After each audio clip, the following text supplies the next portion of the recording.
In the annals of human history, few figures have captured the imagination as completely as King Solomon of Israel. His name has become synonymous with wisdom so profound that modern languages still invoke it in common speech. His wealth was so legendary that it inspired countless tales of treasure and prosperity. His mysteries run so deep that they continue to puzzle scholars, theologians, and archaeologists 3 millennia after his death. Tonight, we embark on a comprehensive journey through the entire story of this remarkable monarch, who ruled during what many consider the golden age of ancient Israel. From his dramatic rise to power through palace intrigue and divine intervention, to the construction of the most magnificent temple the ancient world had ever seen, to the gradual decline that would split a kingdom forever, we will explore every facet of Solomon's extraordinary life. This is not merely the story of a king, but the tale of a man who conversed with God, who commanded demons, and spirits, who possessed wisdom that rulers traveled from the ends of the earth to hear. It is the story of unprecedented prosperity, of architectural marvels that would become the stuff of legend, and of mysterious knowledge that some claim survives in hidden forms to this day. Our journey begins in the complex political landscape of ancient Israel, approximately 3,000 years ago, during the 10th century before the Common Era. The United Kingdom of Israel had reached its zenith under King David, Solomon's father, but this golden age had come at great cost. David's reign, while militarily successful and politically significant, had been marked by warfare, bloodshed, and personal scandal that would cast long shadows over the royal succession. King David, the shepherd boy who had slain Goliath and unified the 12 tribes of Israel under one crown, was now old and failing.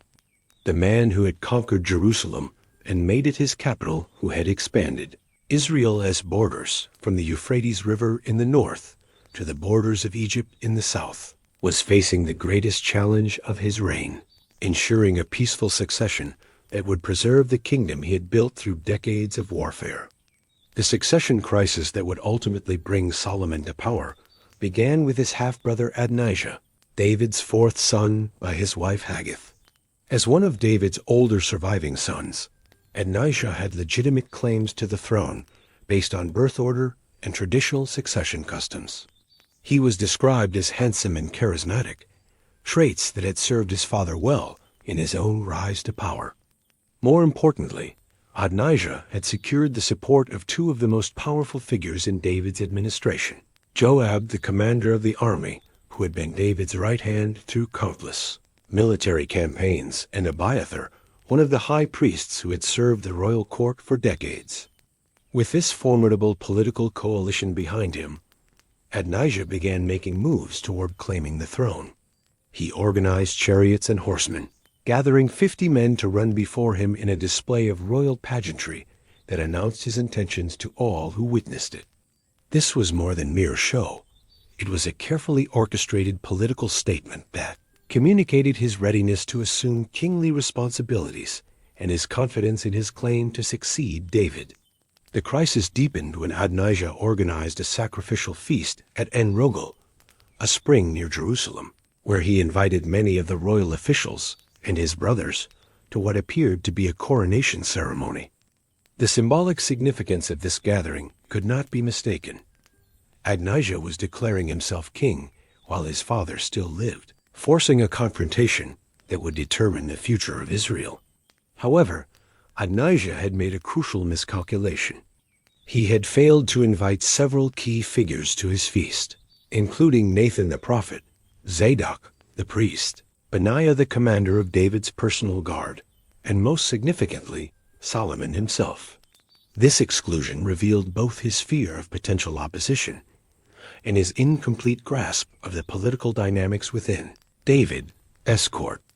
It was Nathan the prophet who recognized the full implications of Adonijah's actions and moved to counter them.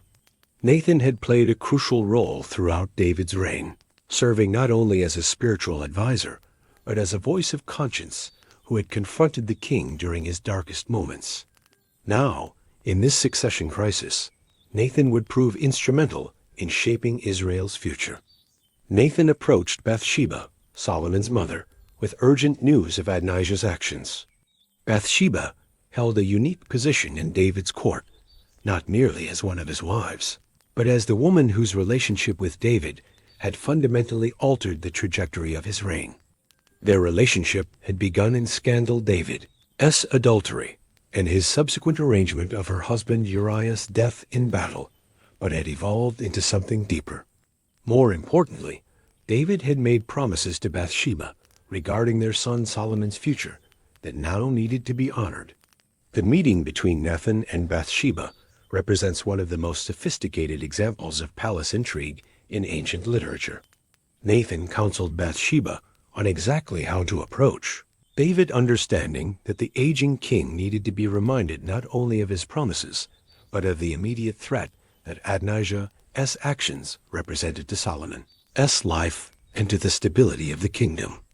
Bathsheba's approach to David was masterfully executed. She entered the king's private chambers where he lay weak and failing, attended only by Abishag the Shunammite, a young woman brought to provide warmth and comfort to the aging monarch. With careful words, Bathsheba reminded David of the oath he had sworn to her. "Assuredly Solomon your son shall be king after me, and he shall sit on my throne in my place." The timing of her appeal was crucial.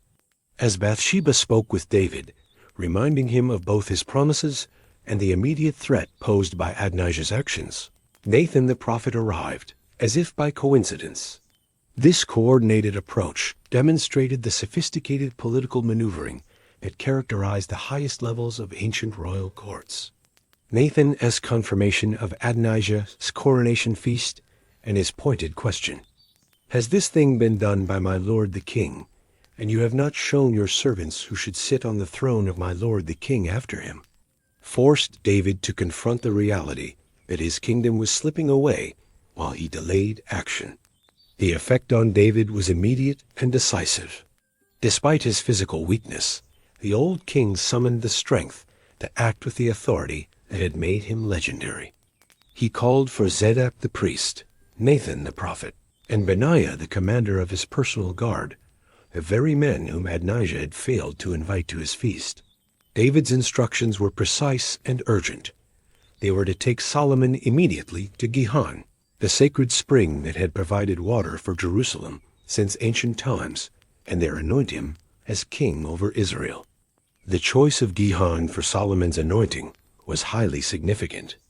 This spring, located in the Kidron Valley below the city of David, had been Jerusalem's primary water source long before David conquered the city from the Jebusites. Its waters had sustained the inhabitants of this hilltop fortress for centuries, making it a symbol of life and continuity.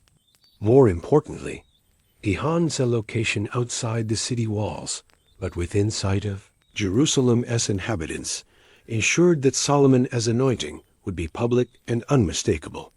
David's final instructions carried the full weight of royal authority. "Take with you the servants of your lord, and have Solomon my son ride on my own mule, and bring him down to Gihon. There let Zadok the priest and Nathan the prophet anoint him king over Israel.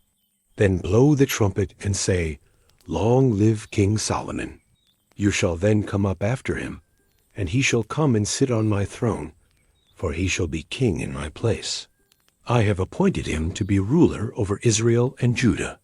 The ceremonial details David specified were laden with symbolic meaning. The royal mule represented the transfer of David's own authority to his chosen successor in ancient Near Eastern culture. Riding the king's personal mount was tantamount to claiming his power. The presence of both priest and prophet at the anointing ceremony established Solomon's legitimacy through both religious and spiritual authority. The trumpet blast and public acclamation would announce the new king's reign to all Jerusalem, making any competing claims impossible to sustain. As Solomon's supporters hurried to implement David's commands, they were acutely aware that they were racing against time. Adonijah's feast was still in progress at En Rogel, and news of Solomon's anointing would reach the rival claimant within hours. The success of this palace coup depended on establishing Solomon as legitimacy so thoroughly and publicly that resistance would become impossible. The procession to Gihon must have been a remarkable sight. Solomon, young and untested, but bearing the full authority of his father's blessing, rode David's royal mule through the streets of Jerusalem, accompanied by the kingdom's highest religious and military officials. Behind them marched the Cherethites and Pelethites, David's elite foreign bodyguard who had remained loyal to the aging king throughout his reign. This display of unified support from the kingdom's most powerful institutions sent a clear message to any who might question the succession. At Gihon, with the sacred waters flowing at their feet and the ancient walls of Jerusalem rising above them, Zadok the priest took the horn of oil from the sacred tent and anointed Solomon king over Israel. This anointing was far more than a ceremonial gesture. It represented the transfer of divine mandate from father to son, the continuation of the Davidic dynasty that God had promised would endure forever. Nathan's presence confirmed that this succession had prophetic approval, while Benaiah's participation demonstrated the military support for the new king. The moment the oil touched Solomon's head, he was transformed from prince to king. The trumpet blast that followed echoed through the valleys around Jerusalem, and the people's response was immediate and overwhelming. The biblical account records that all the people went up after him, playing on pipes and rejoicing with great joy, so that the earth was split by their sound. This popular celebration was crucial to Solomon's successful claim to the throne. In ancient monarchies, public acclamation often determined the success or failure of rival claimants. The spontaneous joy of Jerusalem's inhabitants at Solomon's anointing demonstrated that David's choice aligned with popular sentiment, making Adonijah's challenge far more difficult to sustain. The sound of celebration in Jerusalem carried across the valleys to En Rogel, where Adonijah's feast was reaching its climax. Joab, the experienced military commander, was the first to recognize the implications of the distant trumpet blast and the roar of celebration. His question, "Why is the city in an uproar?" revealed his understanding that their carefully planned coronation was under threat. The arrival of Jonathan, son of Abiathar the priest, confirmed their worst fears. Jonathan brought news that completely reversed the political situation. David had acted decisively to install Solomon as king. The anointing had been performed with full religious and royal ceremony, and the people of Jerusalem had acclaimed the new monarch with unprecedented enthusiasm. Most devastating of all, David's elite guards had confirmed their loyalty to Solomon, making military resistance futile. The collapse of Adonijah's support was immediate and complete. The guests who had gathered to celebrate his coronation fled in panic, each man seeking to distance himself from what was now clearly a failed rebellion. Adonijah himself, recognizing the mortal danger his actions had created, fled to the great altar in the sacred tent and grasped its horns, seeking sanctuary in the ancient tradition that protected those who claimed divine protection. Solomon's response to this crisis would establish the character of his reign and demonstrate the wisdom for which he would become legendary. Rather than ordering his half-brother's immediate execution, which would have been within his rights, as the legitimate king confronting a usurper, Solomon chose a path that combined mercy with clear warning. He declared that if Adonijah proved himself worthy, not a hair would fall from his head, but if wickedness was found in him, he would die. This measured response achieved multiple political objectives simultaneously. It demonstrated Solomon's strength and confidence. He could afford to be merciful because his position was secure. It established his reputation for wisdom and justice by showing restraint in victory. Most importantly, it sent a clear message to potential future challengers that rebellion would be met with decisive action, while loyalty would be rewarded with protection. With the succession crisis resolved and Adonijah's challenge neutralized, Solomon faced the enormous task of consolidating his authority and establishing the character of his reign. At perhaps 20 years of age, he had inherited not merely a kingdom, but the expectations of a people who had witnessed unprecedented expansion under his father David. The unified kingdom of Israel stretched from the Euphrates River in the north to the borders of Egypt in the south, encompassing territories that would today include parts of modern Israel, Palestine, Jordan, Lebanon, and Syria. This vast realm represented the fulfillment of ancient promises, but it also posed administrative and political challenges that would test even the most experienced ruler. Solomon's first priority was to eliminate the remaining threats to his reign through what the biblical account describes as decisive action against those who had supported Adonijah as rebellion. This was not mere vengeful punishment, but calculated political strategy designed to prevent future challenges to royal authority. Joab, the longtime commander of David's army who had supported Adonijah, was executed for his role in the conspiracy, but also for previous acts of unauthorized violence that had troubled David throughout his reign. Abiathar the priest, despite his decades of loyal service to David, was banished to his family estate in Anathoth, effectively ending his influence in Jerusalem's religious establishment. These harsh measures served multiple purposes beyond immediate security. They demonstrated that Solomon, despite his youth, possessed the strength and resolve necessary to maintain royal authority. They sent a clear message to potential future conspirators about the consequences of opposing the legitimate king.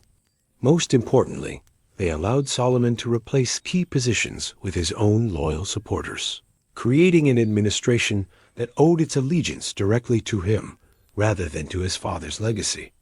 With his political position secured, Solomon turned his attention to the spiritual foundation of his reign. In a move that would define his relationship with the divine throughout his rule, the young king traveled to Gibeon, the site of the most important sanctuary in Israel at the time. Gibeon, located about 6 miles northwest of Jerusalem, housed the ancient bronze altar that Moses had constructed during the wilderness wanderings, making it the legitimate center for burnt offerings and major sacrificial ceremonies. At Gibeon, Solomon demonstrated his devotion through unprecedented generosity, offering 1,000 burnt offerings upon the ancient altar. This massive sacrifice, far exceeding normal royal offerings, represented both the young king's recognition of his dependence on divine guidance and his commitment to establishing his reign on religious foundations that would earn divine blessing. It was during this spiritually charged atmosphere at Gibeon that Solomon experienced the divine encounter that would transform him from a young prince into the wisest ruler in human history. The biblical account records that God appeared to Solomon in a dream, offering him whatever he desired. This divine offer represented a moment of supreme testing, revealing the true character of the young king's heart and establishing the spiritual framework that would govern his reign. Solomon's response to this divine offer has become one of the most celebrated examples of wise decision-making in human literature. Rather than requesting long life, wealth, or victory over his enemies, the typical desires of ancient monarchs, Solomon asked for wisdom to govern God's people effectively. His exact words, as recorded in the biblical text, reveal both humility and genuine concern for his subjects. Give your servant a discerning heart to govern your people and to distinguish between right and wrong. For who is able to govern this great people of yours? This request pleased God so greatly that he granted not only the wisdom Solomon had requested, but also the riches and honor he had not sought. More significantly, God promised that if Solomon remained faithful to divine commands, he would enjoy a long and prosperous reign that would establish his dynasty as a permanent fixture in Israel's future. The immediate effect of this divine encounter was transformational. When Solomon returned to Jerusalem, he possessed a quality of wisdom that would soon become legendary throughout the ancient world. This was not merely intellectual brilliance or political cunning, but a supernatural ability to perceive truth, understand human nature, and render judgments that revealed the hidden realities of complex situations. The most famous demonstration of Solomon's divinely granted wisdom occurred shortly after his return from Gibeon.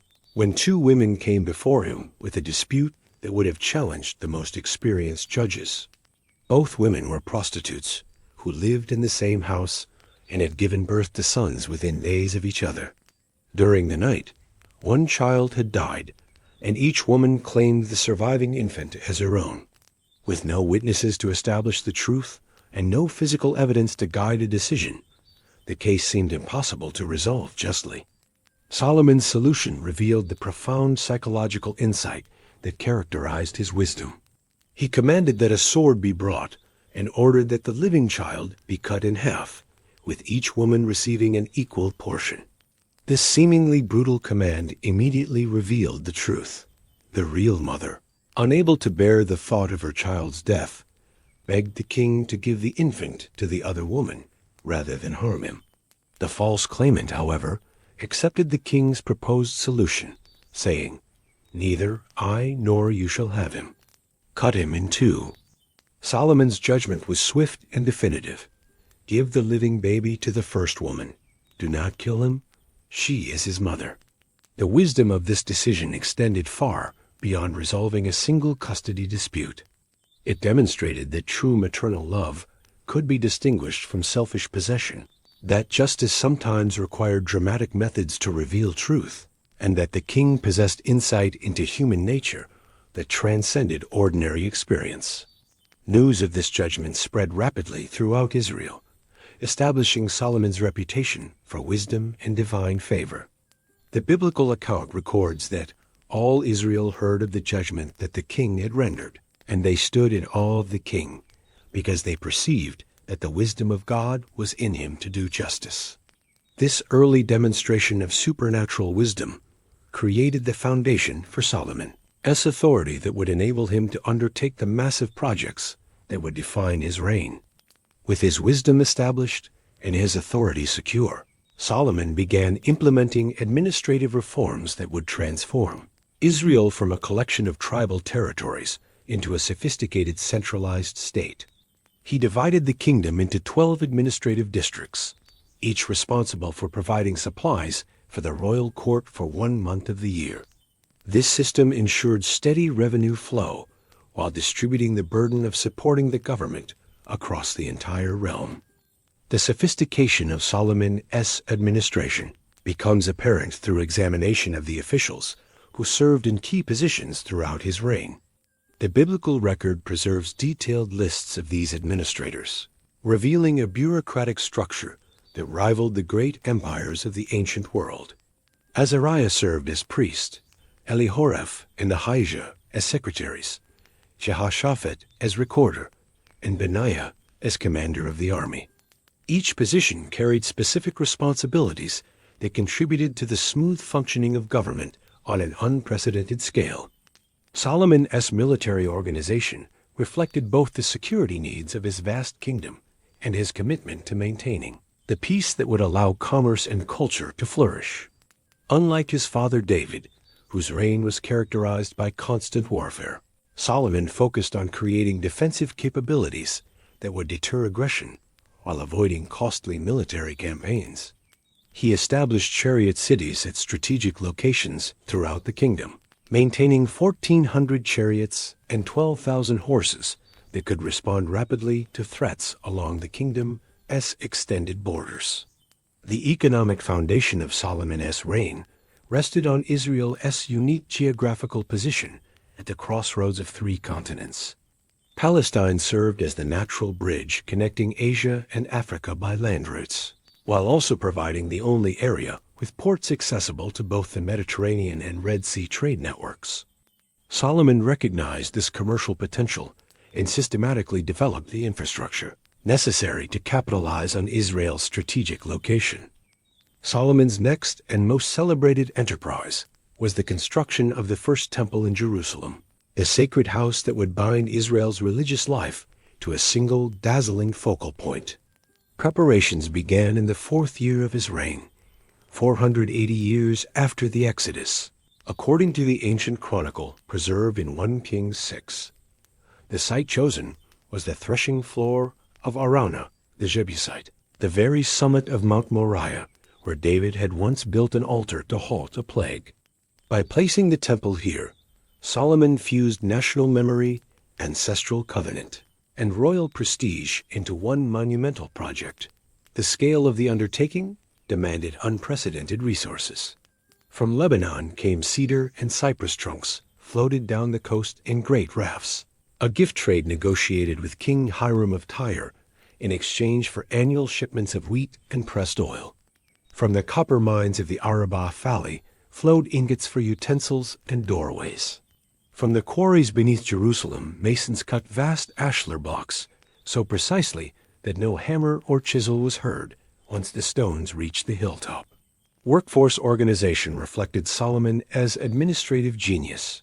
30,000 Israelite laborers rotated to Lebanon 1 month in 3, while 70,000 porters and 80,000 stonecutters toiled closer to home under Adoniram, chief of forced labor, the very office Samuel had warned would burden a people ruled by kings. 7 years of exacting effort produced a sanctuary 60 cubits, long 20 wide and 30 high, roughly 90 by 30 by 45 feet, sheathed inside with cedar panels, overlaid in beaten gold, its walls engraved with palm trees, open flowers, and cherubim images evoking Eden restored.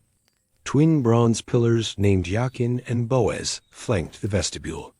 A great bronze sea, 15 feet across, rested on 12 oxen symbolizing Israel's tribes. 10 wheeled basins provided water for priestly rites.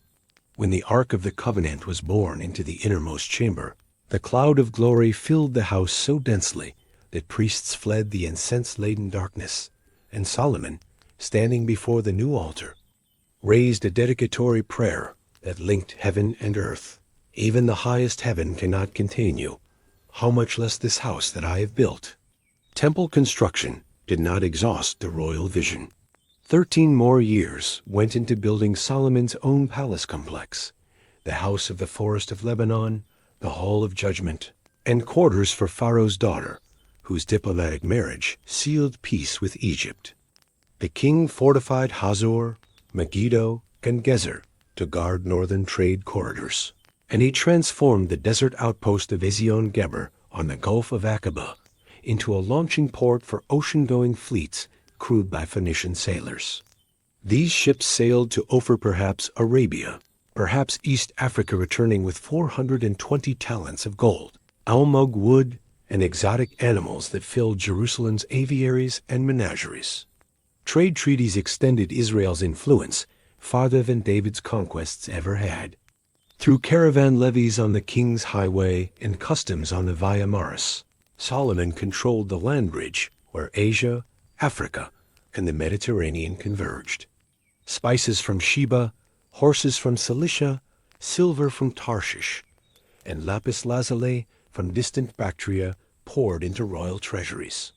So much precious metal entered the city that silver was counted as nothing in the days of Solomon, while cedar wood, once rare, became as plentiful as sycamore in the lowlands.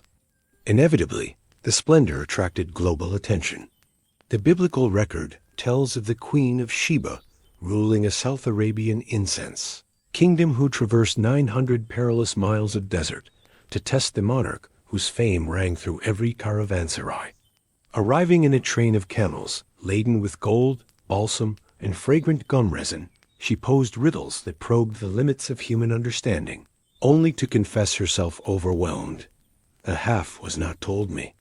Her gifts, 120 talents of gold and rare spices in quantities never again equaled, joined Solomon's own revenues of 666 talents annually, exclusive of merchant tariffs and vassal tribute.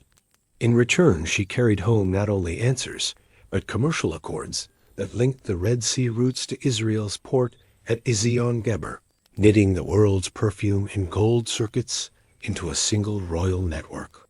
Yet beneath the glitter, strains began to surface. The massive building campaigns required relentless taxation and corvée labor. Each of the 12 districts Solomon had carved across tribal boundaries had to provision the palace 1 month a year. 30 cores of fine flour, 60 of meal, 10 fat oxen, 20 pasture-fed cattle, 100 sheep plus deer, and choice fowl. an impressive dietary feat that ordinary farmers financed from their own granaries.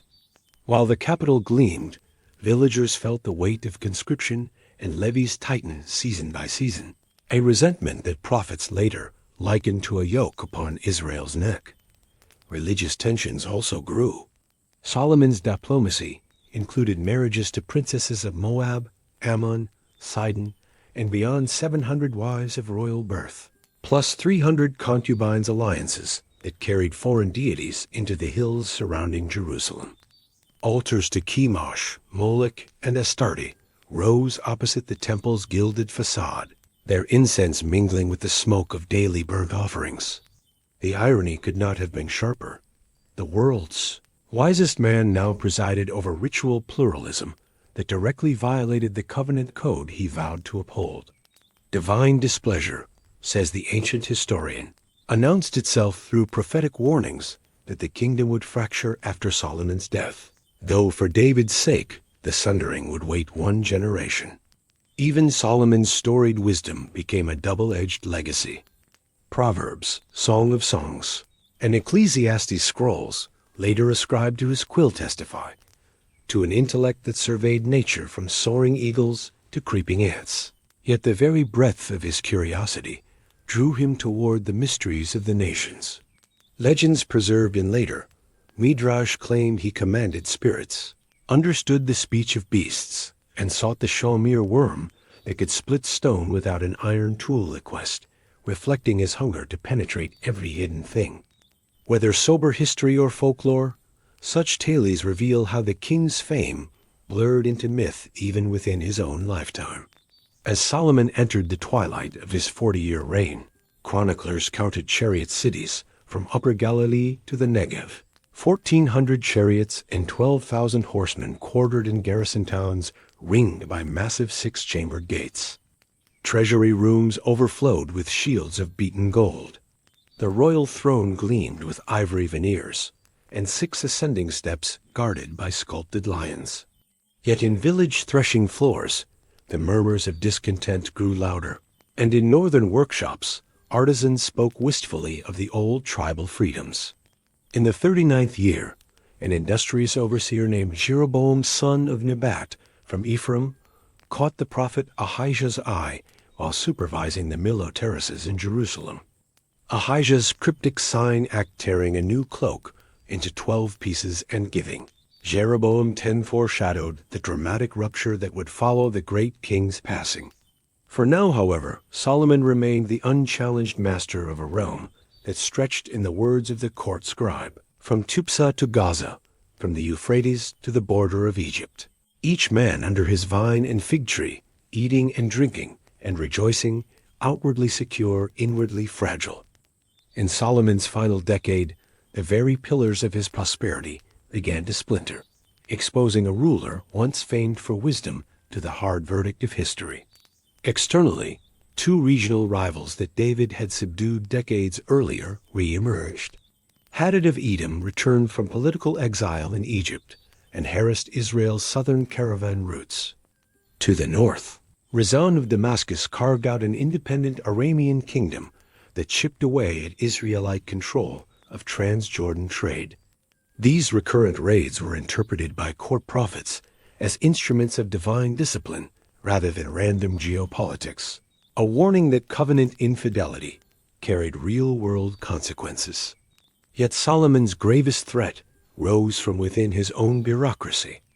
Jeroboam son of Nebat, an Ephraimite foreman supervising the stepped stone terraces of the Millo, saw firsthand the oppressive levies exacted from the northern tribes.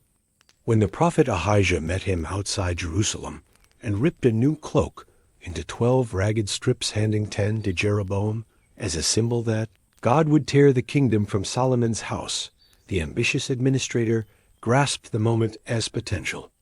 Word of the prophecy quickly reached the palace, and Solomon, fearing revolt, tried to kill Jeroboam. The young official fled south to Egypt and bided his time under Pharaoh Shoshenq's protection. Militarily, the kingdom still looked formidable chariot depots from Megiddo to Gezer housed 1,400 chariots and 12,000 horsemen, but domestic morale eroded under the weight of unending construction projects. Each of Solomon's 12 revenue districts had to feed the royal court 1 month every year, delivering 30 cores of fine flour, 60 of meal, 10 fattened oxen, 20 pasture cattle, and 100 sheep, not counting game and poultry. For Galilean farmers and Judean shepherds, the Golden Age felt increasingly gilded for Jerusalem alone. Religiously, the king's cosmopolitan marriages drew him ever deeper into ritual syncretism. 700 wives and 300 concubines, many sealed to cement. Regional treaties brought private chapels dedicated to Chemosh, Molech, and Astarte onto the ridges that ringed the holy city. The biblical narrator spares no ambiguity. Solomon's heart was not fully devoted to the Lord his God as the heart of David his father had been. The once celebrated builder of the temple, now sanctioned altars, where child sacrifice and fertility rites contradicted the law read publicly on feast days.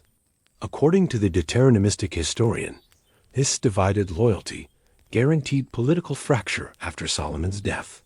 The king's intellectual legacy remained luminous even as his policies darkened. Court scribes compiled vast collections of maxims, later embedded in the book of Proverbs, covering everything from agrarian diligence to royal diplomacy. Why justice a king gives a country stability. Philosophical reflections, preserved in Ecclesiastes, reveal an aging monarch who had tasted every pleasure under the sun, yet found it meaningless. A chasing after wind. Whether Solomon penned these words personally, or later sages wrote in his voice, the texts capture a ruler surveying palaces, vineyards, and treasuries only to conclude that wisdom itself ends in the grave like folly. Legend soon exaggerated the scope of his knowledge. Hellenistic amulets invoke Solomon, master of demons, a magician who sealed rebellious spirits beneath the temple's foundation stone with rings engraved in the divine name. Ethiopian tradition, recorded in the Kabra Nagast, claims that the Queen of Sheba bore Solomon a son Menelik, whose descendants would rule Aksum and carry the Ark of the Covenant to Africa. Islamic scripture likewise elevates Solomon as a prophet king who commands the winds and understands the language of ants, underscoring how far Solomon's fame radiated beyond Israel's borders. Chronicles of his death are terse. After reigning 40 years, roughly 970 to 931 BC, Solomon slept with his fathers and was buried in the city of David, leaving the throne to his son Rehoboam.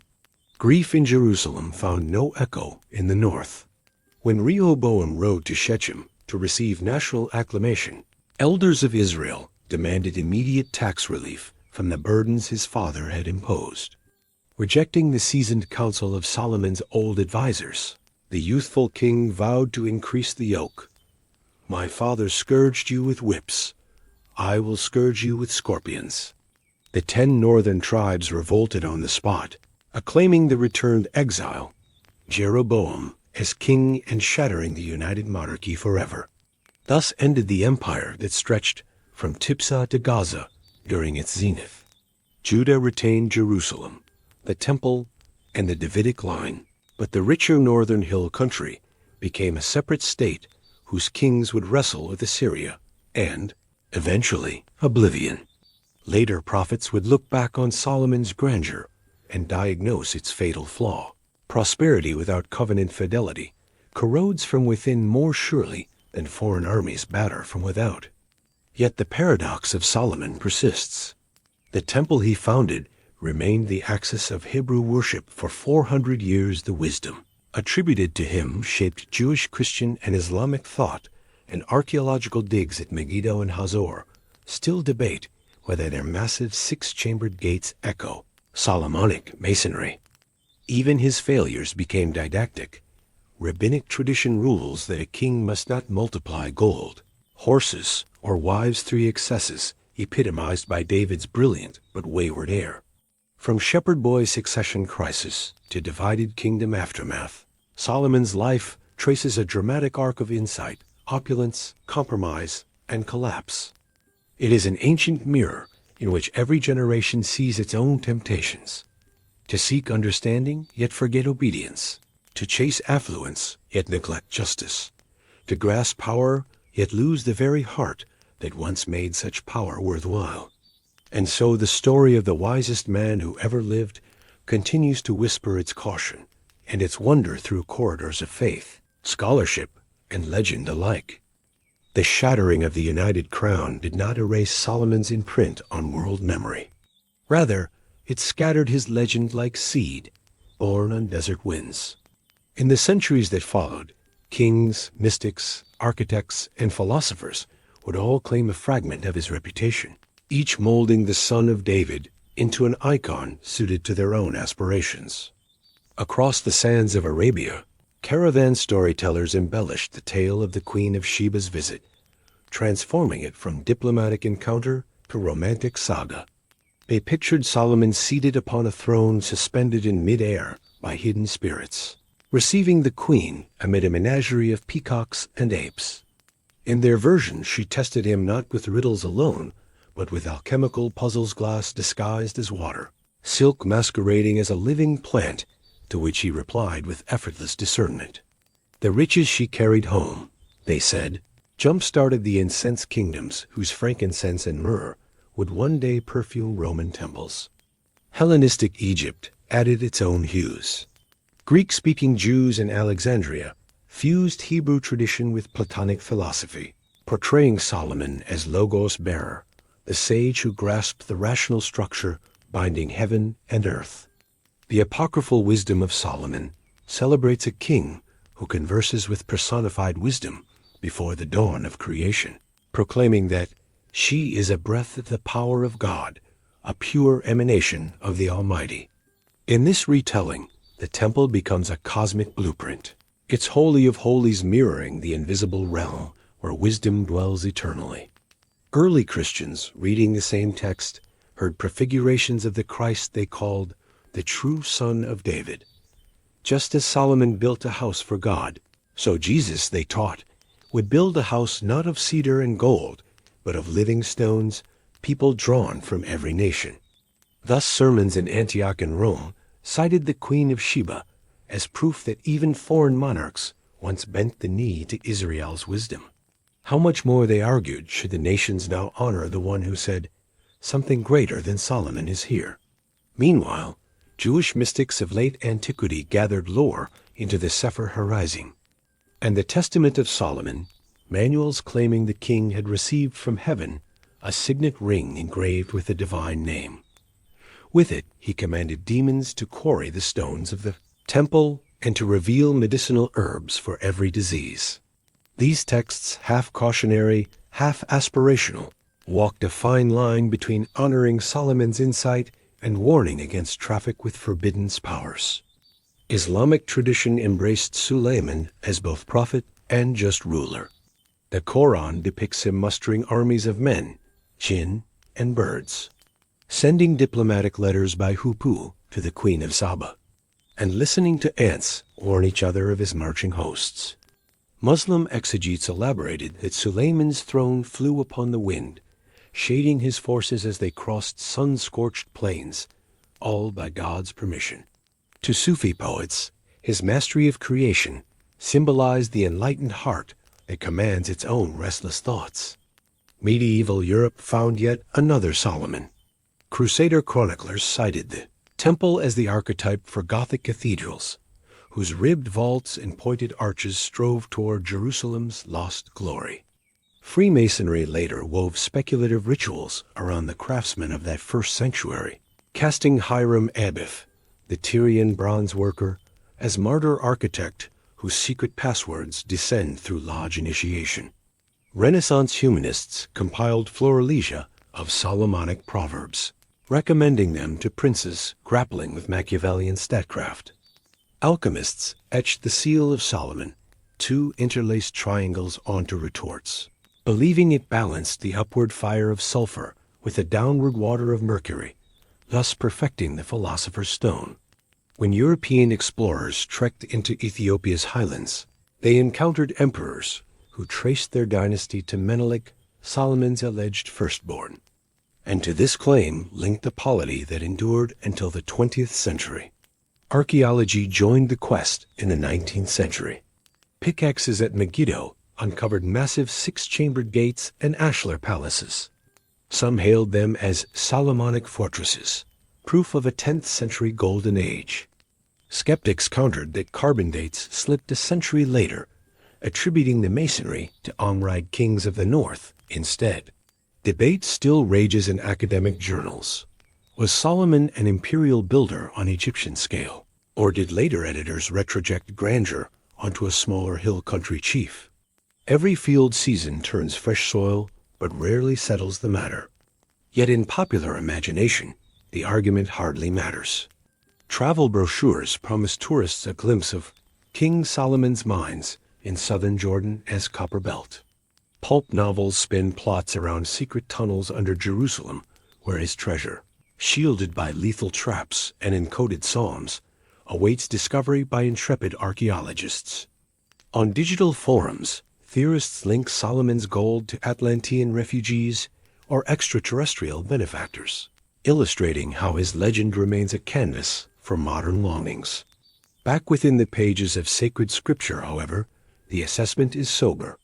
The Deuteronomistic historian, writing after the Babylonian exile, weighs greatness against fidelity and finds the balance wanting. Yes, Solomon taught that the fear of the Lord is the beginning of wisdom, but he also multiplied horses from Egypt, silver beyond measure, and wives without number 3 prohibitions Moses had set for Israel's kings. His story thus becomes a theological parabola. Ascend on obedience, arc at prosperity, descend through divided loyalty. As the centuries rolled on, the legacy of Solomon's kingdom became the loom on which later generations wove their own hopes and heartbreaks. In the divided north, Jeroboam's successors erected rival temples at Bethel and Dan, each crowned by a golden calf meant to keep pilgrims from journeying south to Solomon's sanctuary. Prophets thundered against this schism. Elijah on Carmel, Amos in Samaria, Hosea at the twilight of Israel's final king. They all measured their age against the forgotten ideal, as in the days of Solomon when Judah and Israel dwelt safely, every man under his vine and fig tree. Yet they also warned that wealth without justice repeats the great king's downfall on a national scale. In Judah, where the line of David survived, reforming monarchs tried to recall Solomon's covenant vision. Hezekiah reopened the temple gates choked with debris.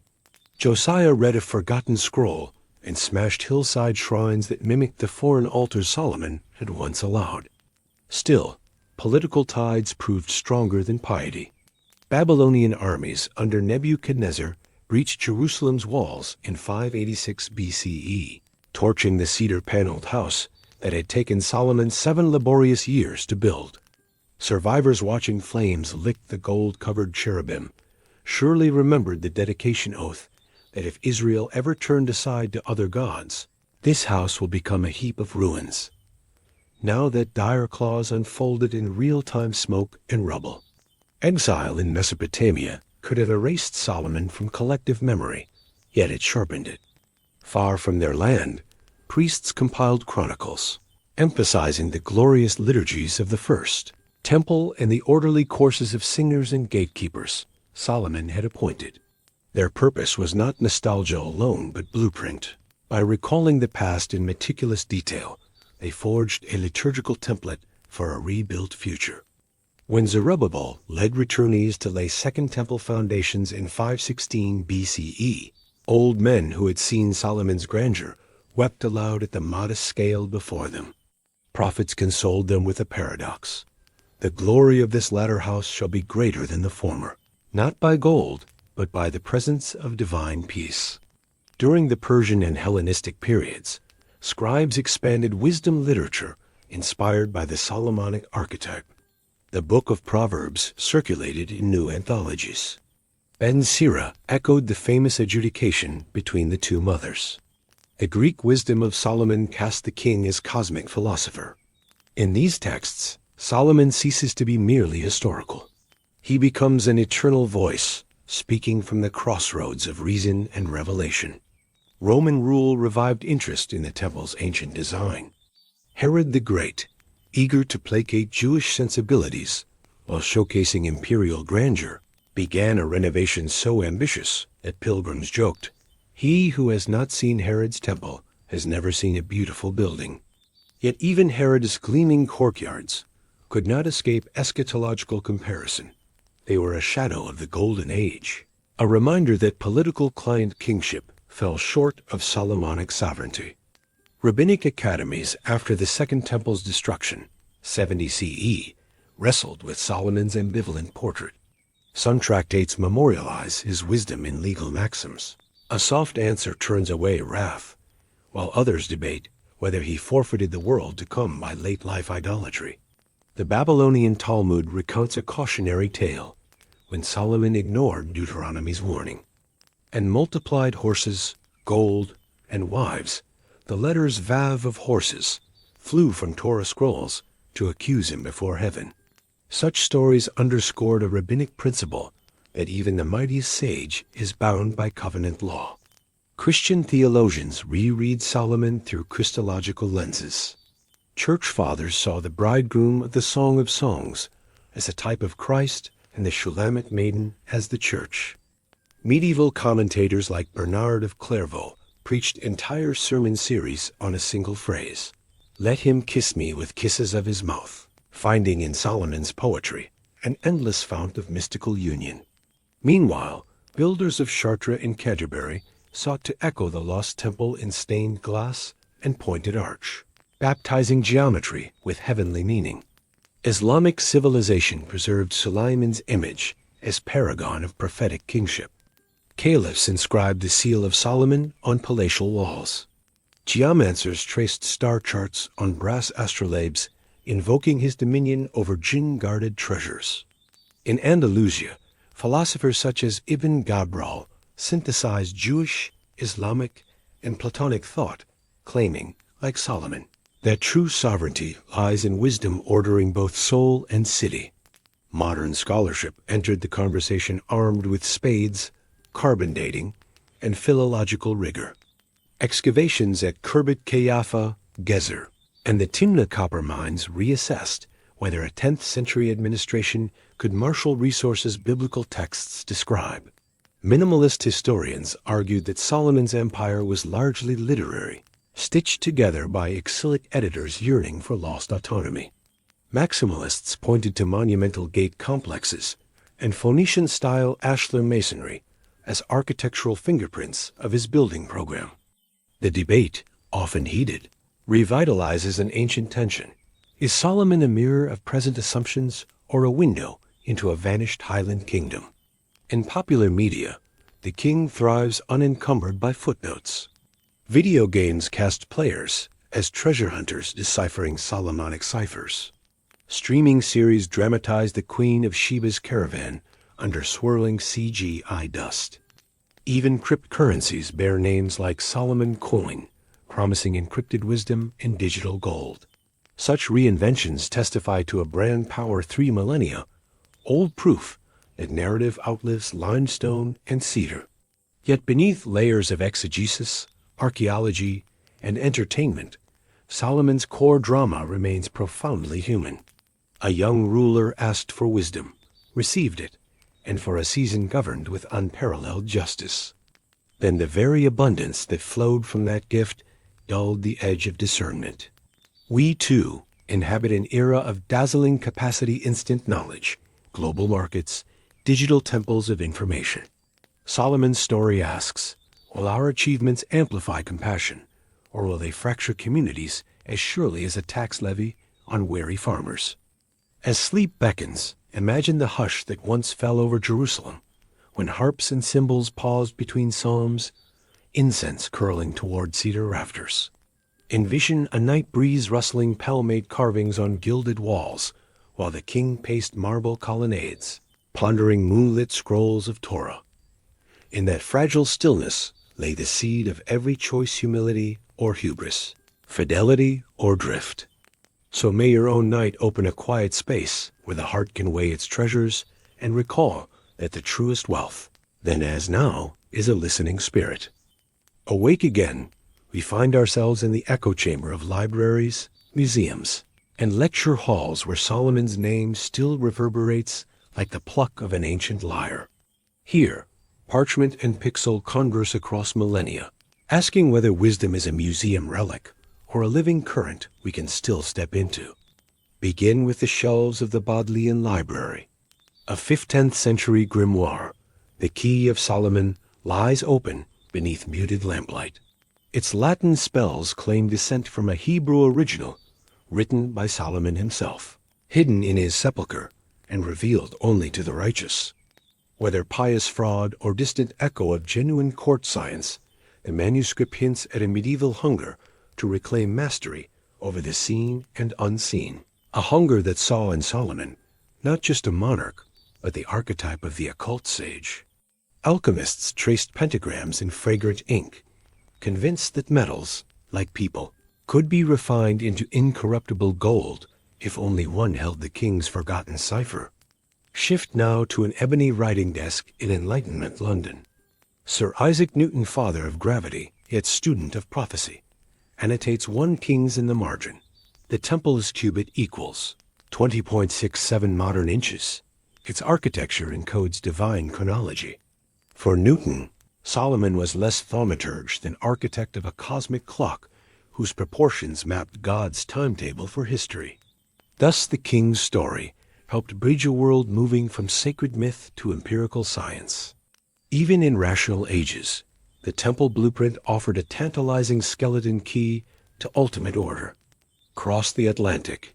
In 1793, as Masons laid the cornerstone of the United States Capitol, President George Washington lowered a ceremonial trowel upon which the Seal of Solomon, 2 interlaced triangles, was discreetly engraved. To these fledgling republicans, the symbol spoke not of monarchy, but of balance.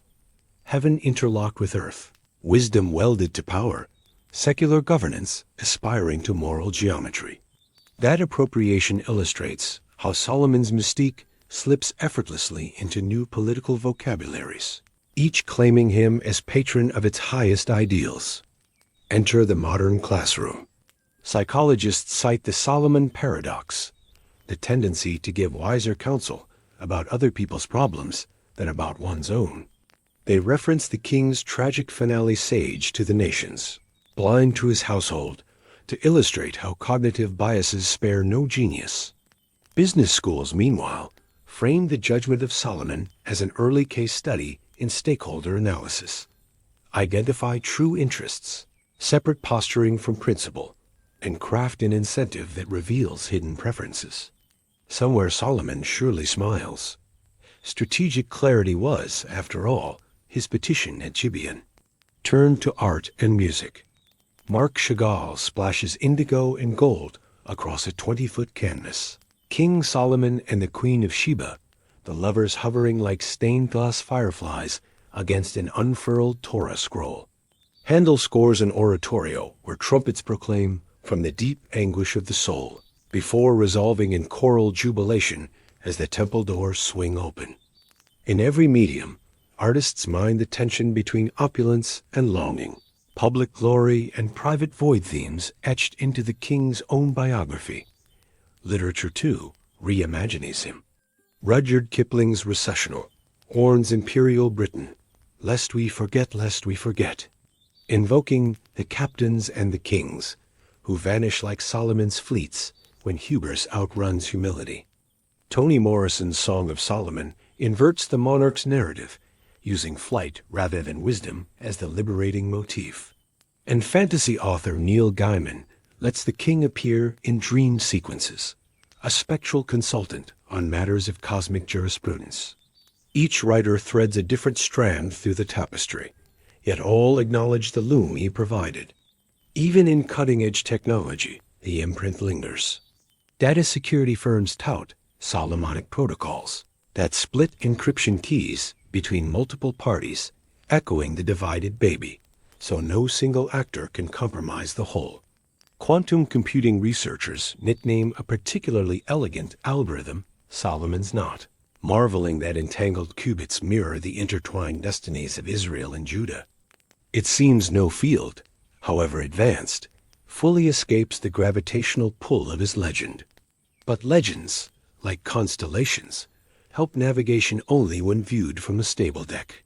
What cautions does Solomon's star offer to an age awash in information, yet thirsty for wisdom? First, that discernment begins with listening. The king's inaugural prayer did not ask for a mighty voice, but for a Shemia Leva, listening heart. In a culture of relentless broadcasting, cultivating silence may be the most radical leadership practice. Second, that justice is relational. The sword in his famed judgment mattered only because it exposed true maternal love. Algorithms may sort cases by precedent, but compassion still must interpret the data for human good. Third, that prosperity tests character more rigorously than adversity. Battles with Philistines forged David, yet it was peace treaties and trade routes that unraveled David's heir. GDP charts alone cannot measure national health. Moral equity must share the ledger. Finally, that legacy is narrated as much by enemies as by friends. Solomon's splendor dazzled a queen, but it also burdened villagers, who later cheered his kingdom's division. Our own metrics of success followers, patents, skyscrapers will be footnotes unless they uplift those outside the palace gates. Gentle listener, let these reflections cradle you like the cedars that once lined Jerusalem's halls. Feel the grain of time beneath your fingertips. Sense how each epoch sands new patterns into Solomon's story, yet cannot erase the original carving. You need not be monarch to glean his lesson, merely a pilgrim of the night, open to wisdom's quiet knock upon the doorposts of the mind. Now, as the candle of this chapter gutters low, let soft harp strings carry you past colonnades of memory into courtyards of repose. Outside, desert constellations trace the same geometry the Phoenician sailors followed to Ophir. Inside, your own listening heart charts a more intimate voyage, toward understanding, toward balance, toward that elusive intersection where knowledge kneels before humility and finds itself exalted. Return now to Jerusalem's contested stones, where Solomon's echo is anything but tranquil. In 1911, British archaeologist Montague Parker bribed Ottoman guards, tunneled beneath the Harem al-Sharif, and set dynamite charges, hunting for the lost ark he believed still rested where the king once placed it. When the muezzin's pre-dawn call exposed the intruders, riots erupted from Jaffa to Damascus, foreshadowing a century in which sacred memory would mingle with national aspiration and geopolitical flame. Today, Jewish worshippers press folded prayers between Western Wall ashlars they call Solomonic, while Muslim caretakers recite the Quranic verses that honor Sulaiman's prophethood. Each community claims inheritance. Each trembles lest the other's excavations rewrite the covenant etched into rock. Scholars of conflict resolution sometimes invoke Solomon's choice as a metaphor for partition, better to divide contested territory than destroy both claimants' hopes. Yet the biblical king's genius lay not in cutting the infant, but in exposing motives. Applied to Jerusalem, the lesson suggests that sustainable peace will favor whichever side prizes living justice over inert stone, an insight easier to preach than to legislate.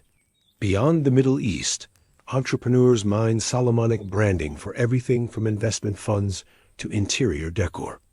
A Hong Kong skyscraper named King Solomon Tower advertises panoramic wisdom views, while a Silicon Valley startup sells II dashboards under the banner Enterprise Wisdom of Solomon. Marketing copy rarely mentions that wisdom once warned of vanity. Still, the name sparkles like imported Ophir gold on a pitch deck. In academia, the pendulum of historicity swings. A new generation of archaeologists equipped with nanogram residue analysis finds frankincense traces on 10th century Judean altars, reviving arguments for Solomonic trade links to South Arabia. Laser surveys of Megiddo's gate complex reveal construction phases that might align with the era. influx of Phoenician masons described in Kings. Yet minimalist critics counter that administrative cuneiform archives remain conspicuously absent. Surely an empire of 40,000 stalls of horses would leave more paperwork. So the debate endures, forging a strange solidarity between rival camps. All agree that the question still matters. Meanwhile, theologians reconsider the moral arc of the narrative. Was Solomon's downfall inevitable, or could course correction have preserved unity? Liberationist readings emphasize the voice of forced laborers, a silent chorus in Kings, whose exhaustion prefigures every empire as invisible workforce. Feminist scholars spotlight Bathsheba and the Queen of Sheba, assessing how their agency influences royal policy. Environmental ethicists analyze cedars stripped from Lebanon's slopes, asking whether ancient deforestation for temple beams foreshadows modern climate reckoning. In each lens, Solomon functions less as relic and more as diagnostic instrument, revealing fractures in our own worldviews. Popular imagination, unburdened by footnotes, continues to spin sequels. Streaming platforms greenlight a thriller in which cybersecurity prodigies decode Solomon's Proverbs to stop a global AI pricing. Graphic novel artists depict the king as a time-traveling chronomancer rescuing scrolls from the Library of Alexandria. Even children's animation gets a turn. An ant colony narrates Surah An-Naml, teaching conflict resolution through the lens of creatures once spared beneath prophetic feet. Thus, the old monarch multiplies across media like reflections in polished bronze. Yet amid reinterpretation, the core triad wisdom, wealth, and mystery retains gravitational pull. Wisdom beckons thinkers. Wealth tempts adventurers. Mystery lures poets and pilgrims. Together, they form a narrative prism through which successive ages refract their own colors, making Solomon at once ancient and perpetually new. Picture, for a moment, the night before the temple's dedication. Cedar rafters still exhale forest scent. Golden lampstands mirror constellations above. In the courtyard, Levites rehearse psalms, their voices braided with the soft rush of water flowing from Gihon through newly carved channels. Inside the holy place, stone cherubim spread wings over an empty slab, waiting for the ark's arrival at dawn. Solomon walks alone between massive bronze columns, fingertips grazing cool metal as he recites the prayer taking shape in his heart, aware that tomorrow's spectacle will seal both his glory and his accountability. That moment of liminal stillness, between construction and consecration, between private awe and public act, may best encapsulate the legacy we inherit, the hush wherein intention crystallizes into history. In our own liminal spaces, late-night office glare, commuter train window, quiet bedroom lamp, we confront similar choices. Will we build structures that serve collective flourishing, or monuments to individual renown? Will our pursuit of insight deepen empathy, or inflate ego? The Solomonic narrative insists that the answers are not foregone. They emerge in lived response. As this installment of our journey folds into silence, take with you a fragment of that twilight in Jerusalem, the sense of something vast poised on a breath, awaiting the heart's decision. May your next waking moment echo the petition of the young king. Grant your servant a listening heart, so that wherever your path leads, boardroom, classroom, or city gate, wisdom may yet find a dwelling richer than gilded cedar, the attentive human soul. Drift forward into the 21st century, where satellites orbit above lands once mapped by. Phoenician sailors and fiber optic cables pulse along caravan routes long buried in sand. Even here, Solomon's triad wisdom, wealth, mystery threads through headlines and handheld screens. Begin in Silicon Valley, where venture capital memos circulate under the codename Project Ophir. Its founders promise a breakthrough battery chemistry sourced from Red Sea brines, the new gold of our age. Pitch decks open with a sepia engraving of Solomon receiving bullion ingots, implying that disruptive innovation is simply the latest chapter in a 3,000-year commodity story.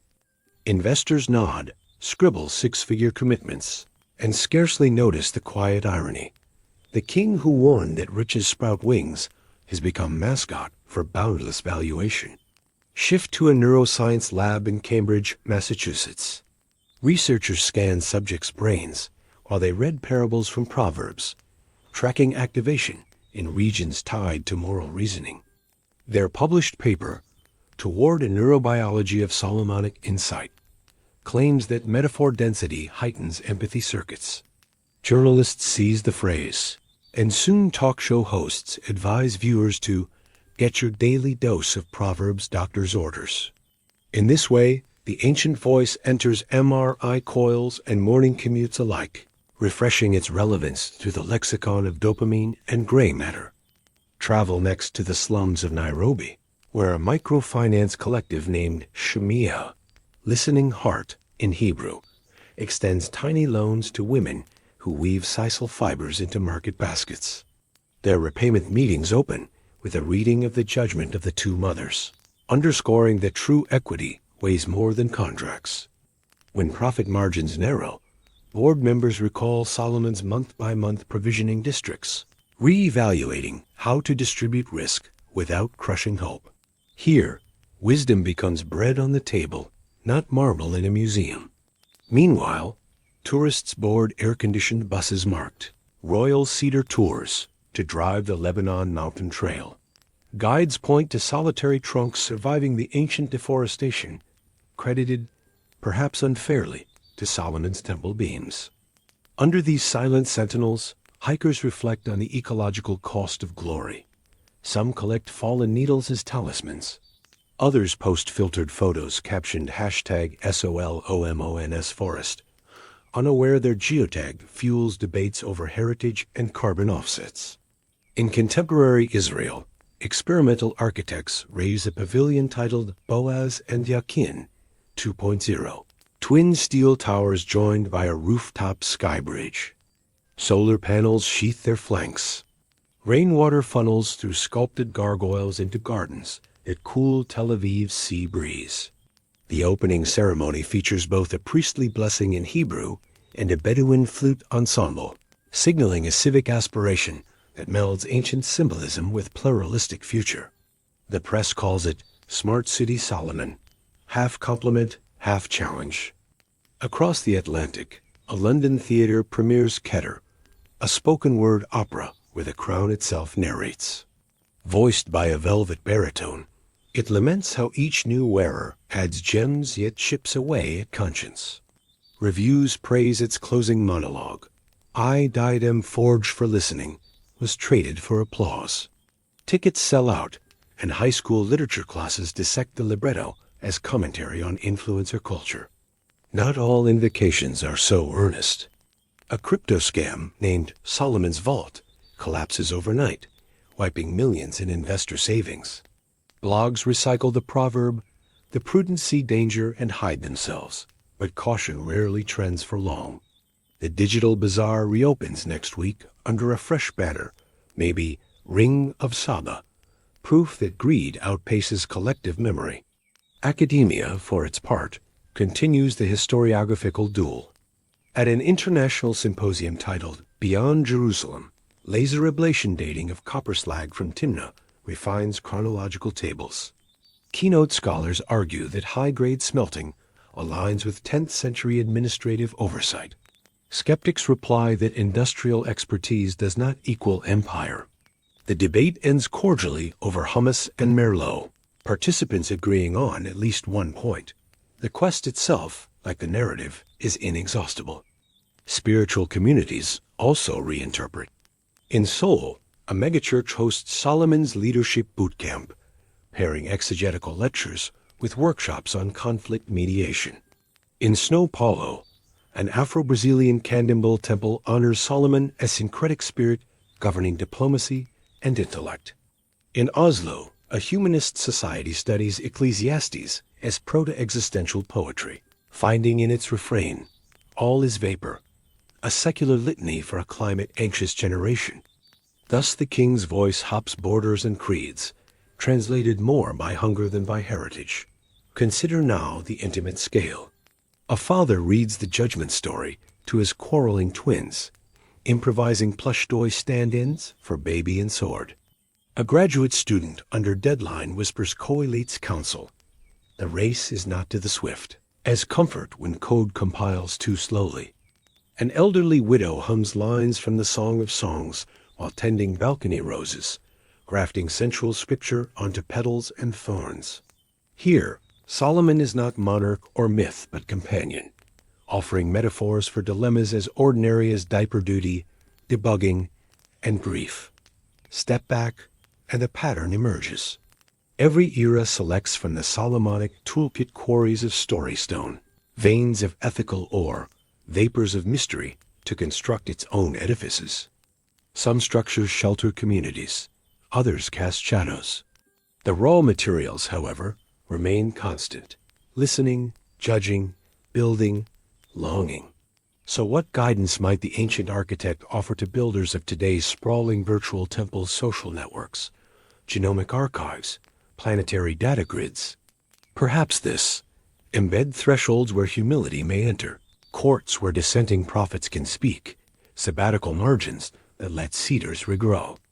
Remember that grandeur without guardrails invites fracture, and that a house meant for divine presence must also welcome the poor who pew at its gates.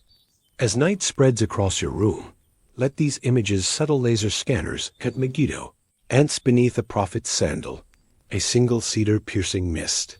Feel the equilibrium between splendor and frailty, so central to Solomon's tale, pulse through your own life's blueprint. What pillars are you raising? What stones lie askew, awaiting correction? What melodies drift unheard because bustle muffles them? Breathe in. Breathe out. Within the stillness, hear the faint echo of that ancestral plea. Grant your servant a listening heart. It threads the gap between neural synapse and star haze, between silicon wafer and temple cornerstone. Answer it, and you stand in the lineage of builders who seek not merely to dazzle, but to dwell wisely upon the earth. Beyond libraries and laboratories stretches a wilder frontier, the realm of rumor, where metallic clinks in desert ravines or coded glyphs in antique maps still lure fortune seekers to the mines of Solomon. In South Africa's Limpopo Valley, prospectors pan ochre riverbeds, convinced H. Rider Haggard's Victorian adventure was thinly veiled reportage. Across the globe, drone operators skim Utah canyons with ground-penetrating radar, chasing whispers that the Knights Templar spirited Solomonic gold across oceans. Metal detectors beep, spades bite earth, and each false signal tightens the tale's grip. For treasure legends, like mirages, intensify thirst the closer one appears to stride. Yet genuine archaeology walks a subtler path. At Tel Eten, stratigraphic cores reveal a burn layer whose radiocarbon date grazes the late 10th century. BCI, the chronological window long assigned to Solomon's palace projects. Shards of Phoenician bichrome pottery, exotic in the highlands, hint at seaborne networks moving goods inland. Still, the ceramics alone cannot declare a monarch's name. They whisper possibilities, inviting patience rather than precipitous headlines. True wisdom, the field school instructor reminds her students, lies in distinguishing data from desire and echo of that ancient courtroom where motives, not appearances, revealed the living child's mother. Folklore, on the other hand, answers to longing more than to lab notes. In the Caucasus, mountain Jews recount how an eagle carried Solomon's ring northward after his death, dropping it upon a hidden plateau where descendants would one day reclaim it to herald messianic days. In the Philippine archipelago, Maranao epics blend Islamic motifs with local lore, depicting the king's jinn constructing coral palaces beneath Lake Lano. Such syncretisms prove that narrative minerals, like geological ones, disseminate through fissures of trade, conquest, and pilgrimage, crystallizing anew wherever they settle. Meanwhile, ethicists mine Solomon's biography as a cautionary framework for governance in the algorithmic age. White papers titled Platform power and the perils of abundance draw parallels between the monarch who amassed horses, silver, and spouses beyond statutory limits, and today's tech giants aggregating data, patents, and subsidiaries beyond antitrust restraint. The recommended remedy? Periodic sabbaticals of reflection, equitable redistribution of cognitive wealth open source code, transparent II audits, and institutional profits empowered to confront modern kings when metrics eclipse morality. Whether legislators will heed such counsel remains, as ever, a narrative in progress.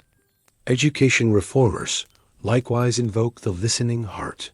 Pilot programs in Finnish elementary schools replace competitive debate with a Solomon Circle.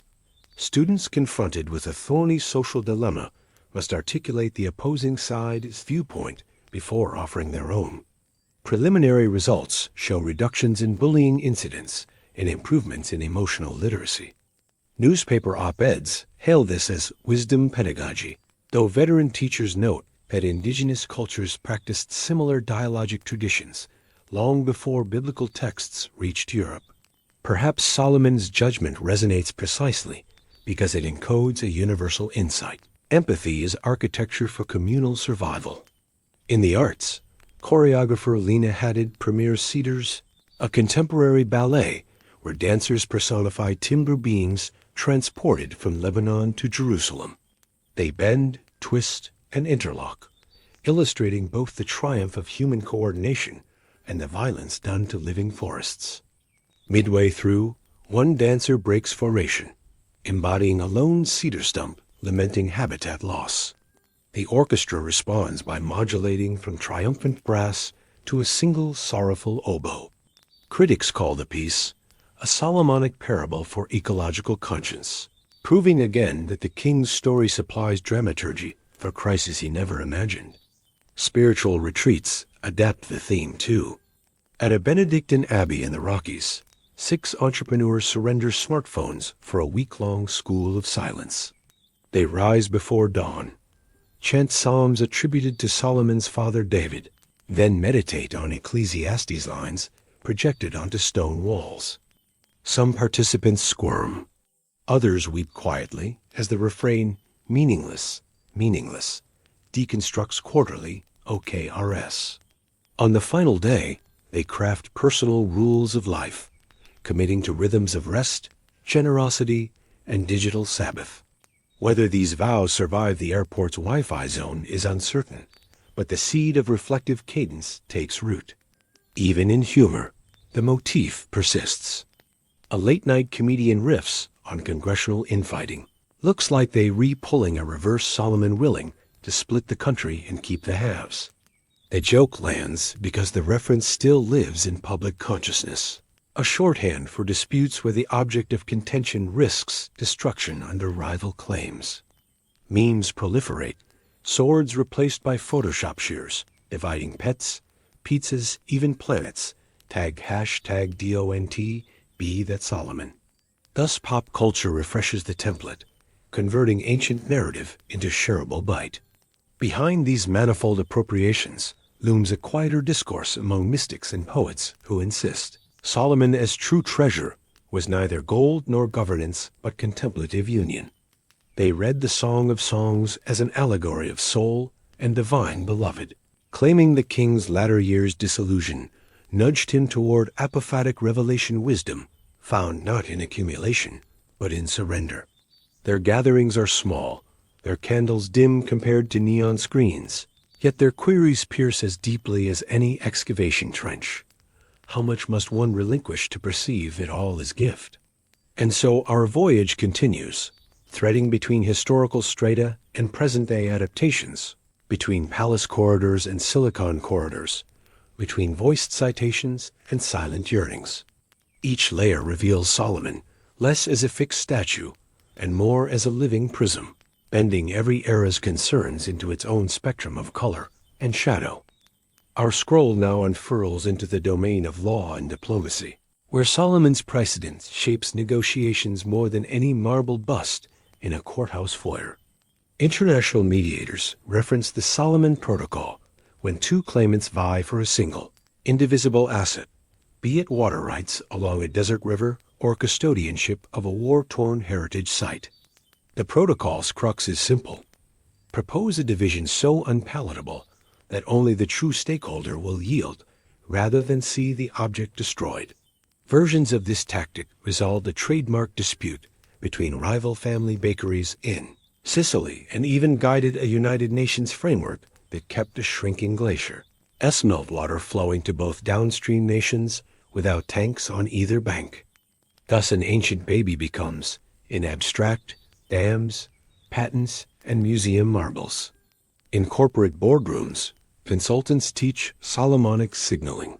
When a CEO must choose between two visionary but incompatible projects, she may threaten to have the annual budget-forcing teams to reveal which initiative they value beyond profit projections.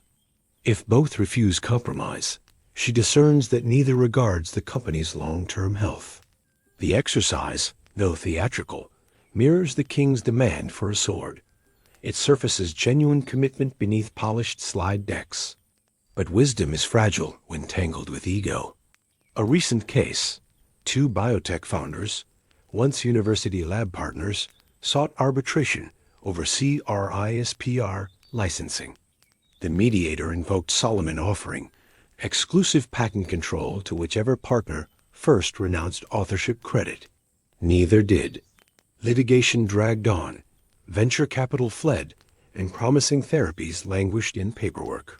Commentators quipped, they kept the living child of innovation, but cut its future in half.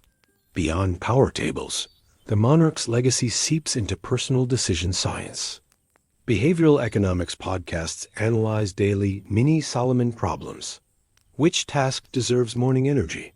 Which friendship needs truth at the risk of tension? Hosts encourage listeners to imagine the sword, then note which internal voice cries, "Stop, let it live." That voice, they argue, identifies the authentic priority. Download stats suggest millions cue such episodes during sunrise commutes, seeking microdoses of royal discernment in latte lines. We next traverse into digital ethics, where programmers debate Solomon's paradox for AI.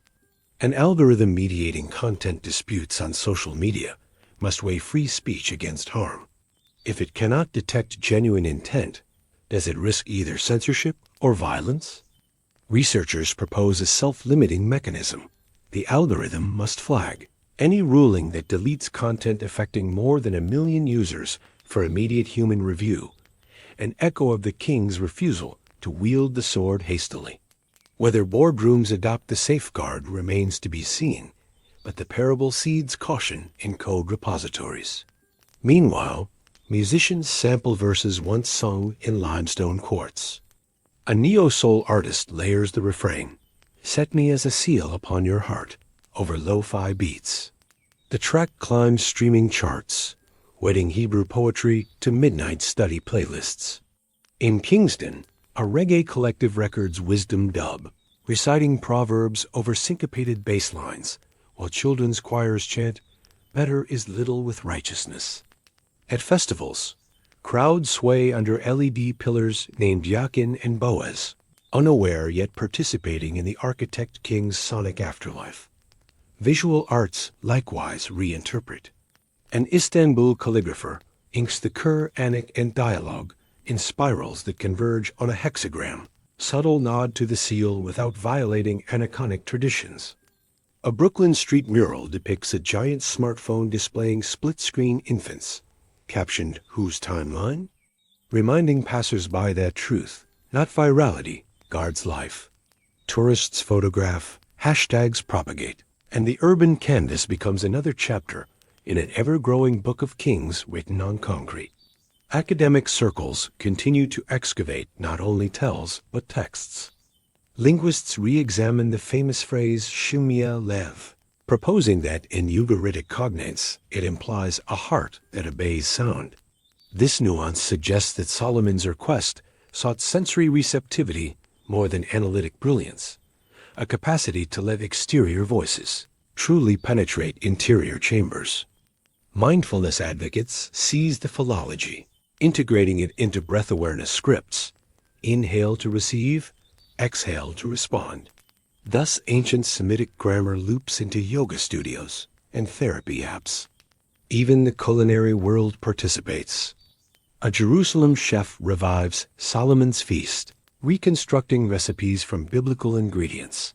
Spiced lamb with pomegranate glaze, date wine reduction, wild honey cakes fragrant with pistachio. Diners sit at long tables set beneath cedar plank beams salvaged from Ottoman train.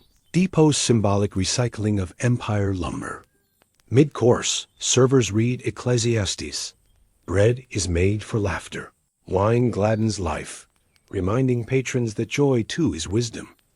Reservations sell out months ahead.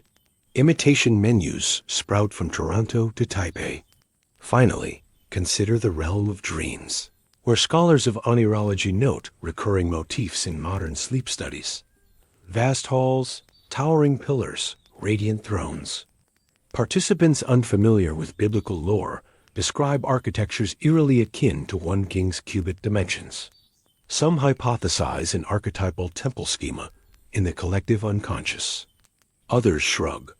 Perhaps nocturnal neurons simply recycle cultural residue from films and sermons.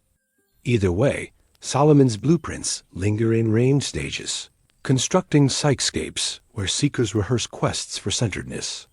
As we dim tonight's lantern, absorb how the king's triad of wisdom, wealth, and mystery continues to orbit daily life, from arbitration clauses to neural spikes, from calligraphed ants to pomegranate glaze. Each orbit invites renewed choice, to exploit or ennoble, to hoard or to steward, to hear or to hearten. May you, dear listener, select the path that nurtures the living child within every dilemma. Let us now turn to politics and public imagination, two arenas where Solomon's silhouette looms large even when it is only dimly perceived. When speechwriters draft inaugural addresses, they instinctively search for a balancing note between power and restraint. Many still slip in the phrase, "a wise and discerning heart," quoting the king without citation. Why? Because the electorate, jaded though it may be, recognizes that technical brilliance and ideological zeal are insufficient without the deeper aptitude to weigh competing goods. Consider 21st century Nordic parliaments, renowned for consensus processes. Their clerks sometimes circulate a one-page primer nicknamed the Solomonic Sheet. It lists 4 questions to ask before passing any bill. 1. Who is the silent stakeholder? 2. What outcome preserves the living child of social trust? 3. Which proposal would we withdraw to spare that child? 4. Will tomorrow's historians call our verdict just? Debates rarely quote scripture on the record, yet these prompts distill the baby and two dilemma into civic form, nudging lawmakers away from partisan theatrics toward shared guardianship of the polity itself. A similar dynamic unfolds in indigenous councils across Oceania.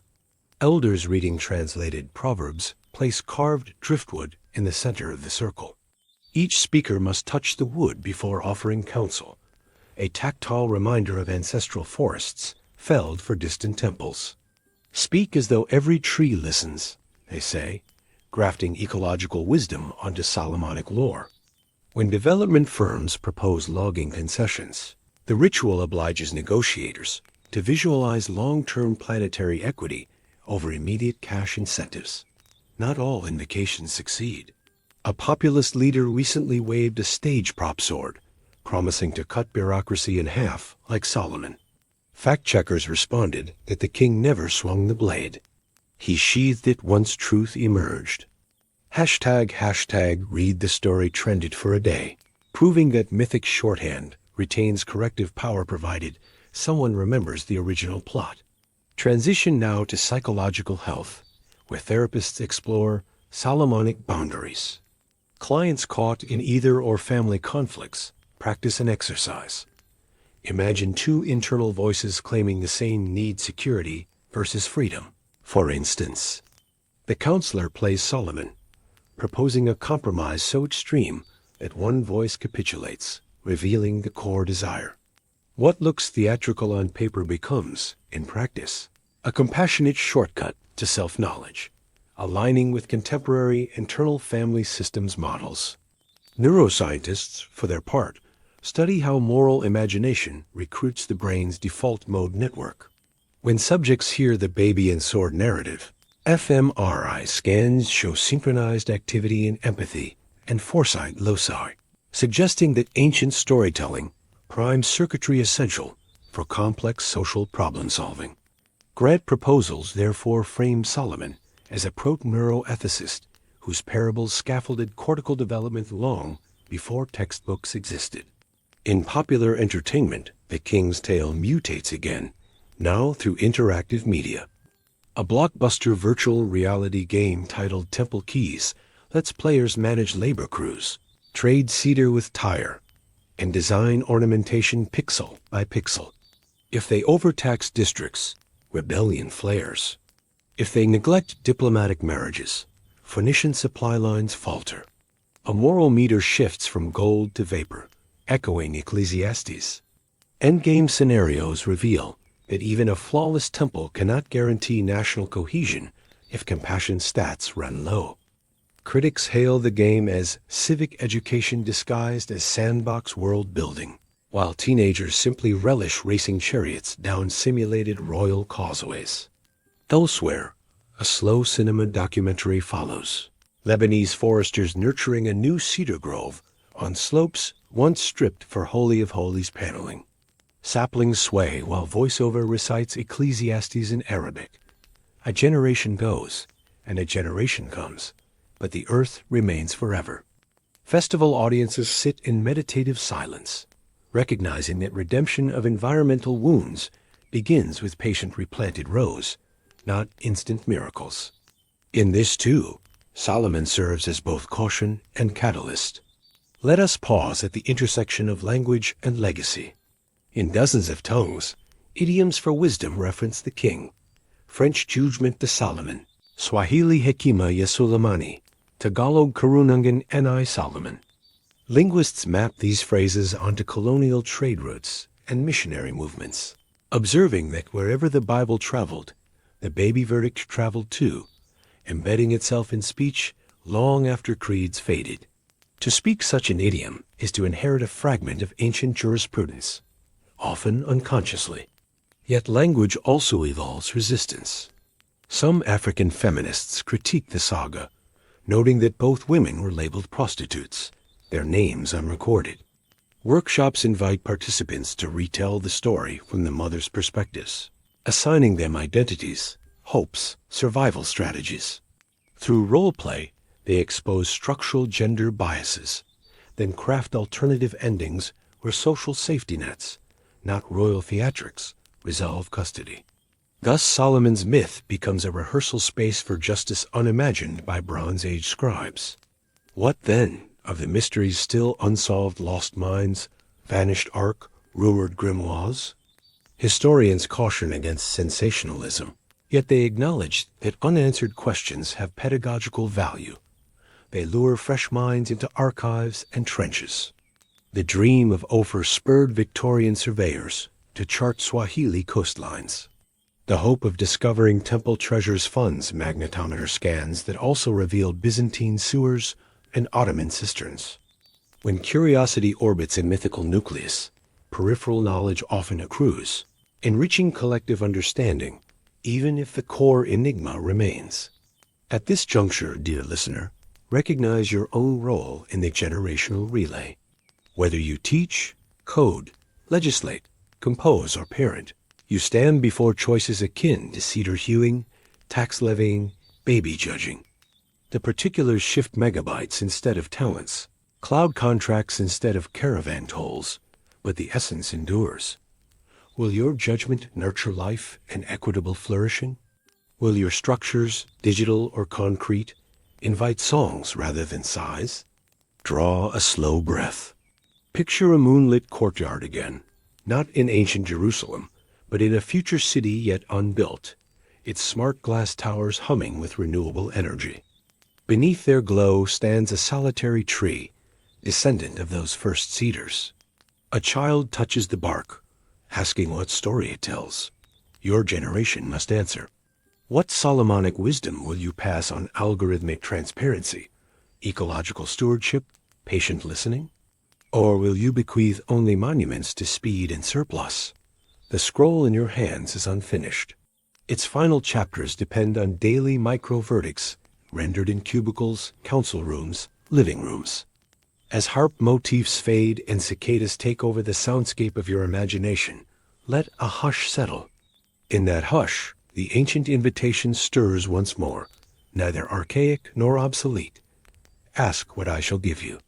May your reply, like Solomon's best moment, be shaped by humble awareness of shared vulnerability, and may the gift, once granted, never grow dull through complacency. Travel with me now into realms of science and speculative thought, where Solomon's mystique fuels hypotheses that tilt toward the cosmic.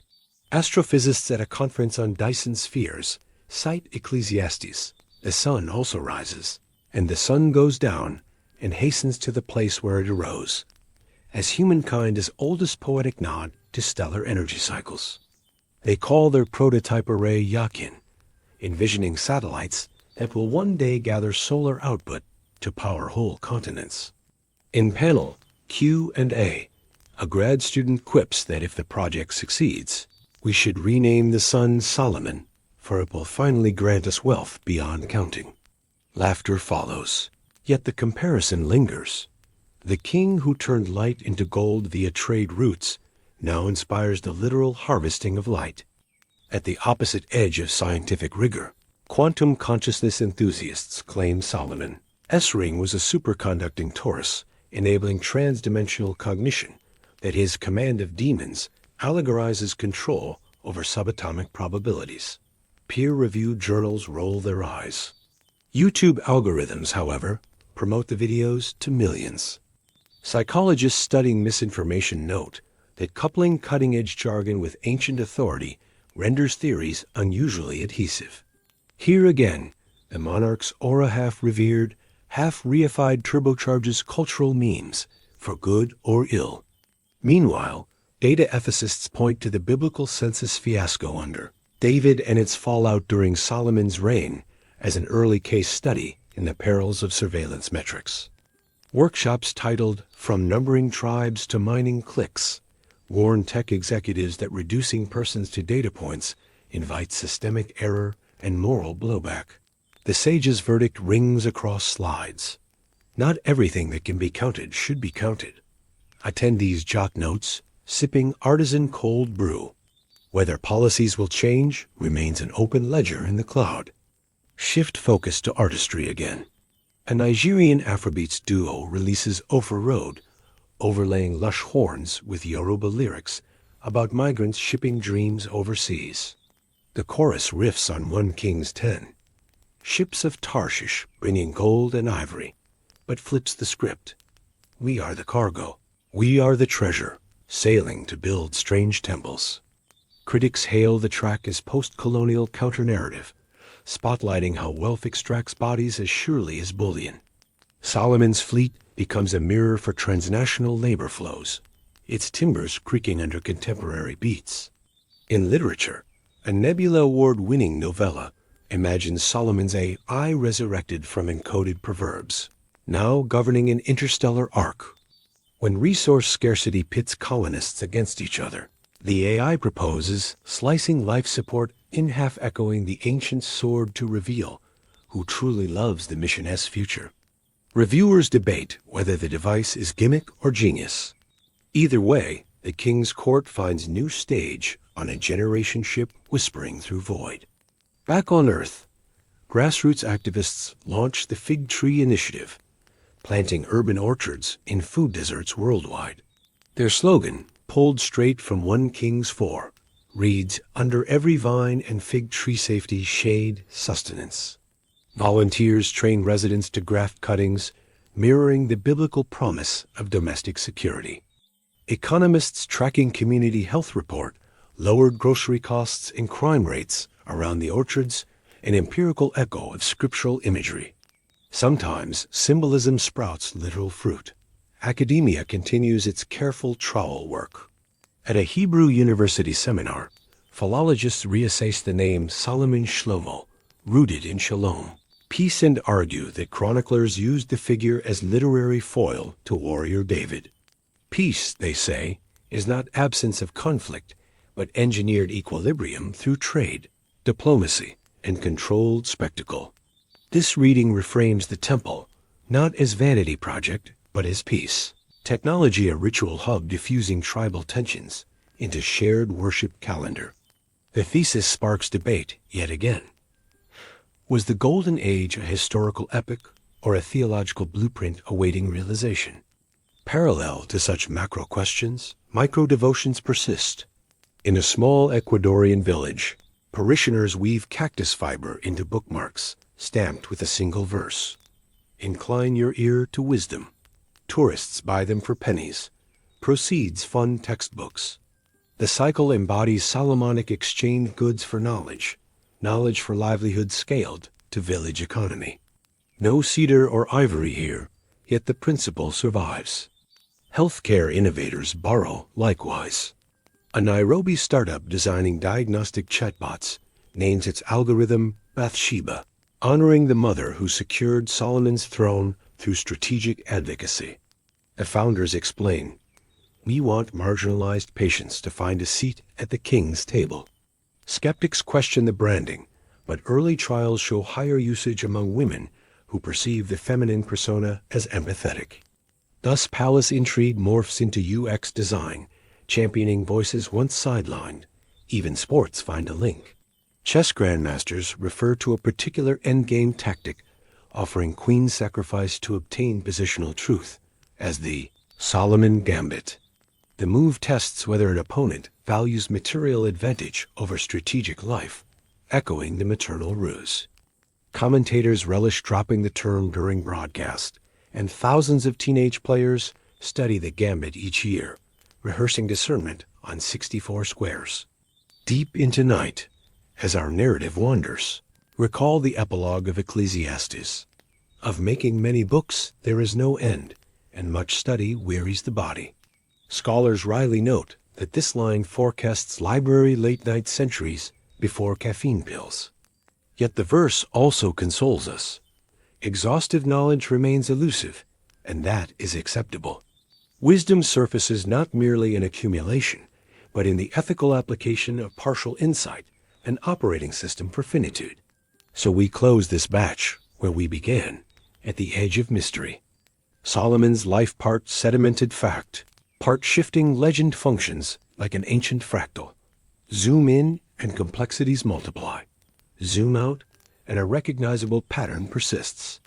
You have now toured epics from Bronze Age quarries to neural nets, from cedar-laden convoys to solar arrays, all threaded by a single human hunger. To discern rightly, to build beautifully, to remain humble amid abundance. Let the echo fade into your evening or your dawn. Feel the pause invite fresh questions. What fleets are you launching? What metrics will you refuse to gather? Which living children projects, relationships, ecosystems cry for protection when systems propose convenient division? Hold those queries gently until we reconvene for our final 1,000-word stretch together.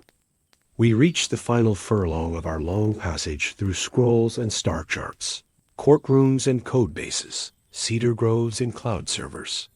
To close, let us gather the scattered strands, wisdom, wealth, and mystery, into one last tapestry, knotting the threads where past and future meet. Imagine a great hall fashioned from translucent solar glass. By day it channels light into quiet archives. By night it glows like a lantern over a planet in need of guidance.